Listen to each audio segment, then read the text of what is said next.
আজ আমরা সন্ধ্যার পরে বেরিয়ে পড়লাম রসুলপুর মেলা যাওয়ার জন্য। টাঙ্গাইল জেলায় রসুলপুর প্রায় ১৫০ বছরের ঐতিহ্যবাহী জামাই মেলা হয়ে থাকে।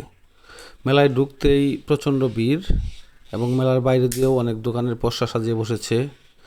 প্রথমে চোখে পড়লো জুসের দোকান, বিভিন্ন বাজিপোড়ার দোকানগুলো। অবশ্য আমরা বাজিপোড়া খেয়েছি এবং হরেক রকমের আচারের দোকানও ছিল মেলায়। এবং মেলায় প্রচুর লোক ছিল। আমি আসলে ভিডিও করেছি যাতে মানুষ না আসে। নাটোরের কাঁচাগোল্লা দেখতে পেলাম আমরা, ঐতিহ্যবাহী নাটোরের কাঁচাগোল্লা। সেই সাথে প্রচুর ভিড় এবং আরও দেখা যায় যে বিভিন্ন রকমের দোকান নিয়ে বসেছে স্টলগুলা।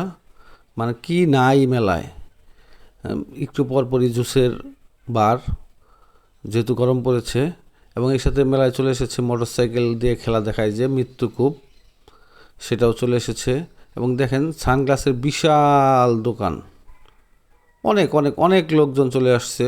অনেক রকমের কসমেটিক পাওয়া যাচ্ছে মেলাতে, ব্যাগ, এবং মহিলারা এরা চলে চলে এসেছে মেলায়। এবং এটা মূলত জামাই মেলা, ঐতিহ্যবাহী মেলা। এই এলাকায় যারা জামাই মেয়েদের, তারা এই মেলা উপলক্ষে শ্বশুরবাড়ি চলে আসে। দেখেন কি সুন্দর হাতের কাজ।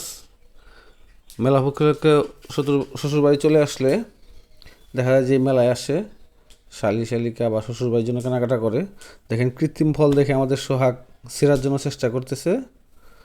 স্টিলের অনেক জিনিসপত্র উঠেছে, তবে সবচেয়ে বেশি যেটা উঠছে দেখলাম মিষ্টি জাতীয় জিনিস, ঝুড়ি, চিনি শাঁস থেকে শুরু করে অসংখ্য মিষ্টির দোকান।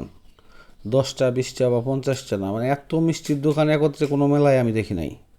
এবং হরেক রকমের মিষ্টি।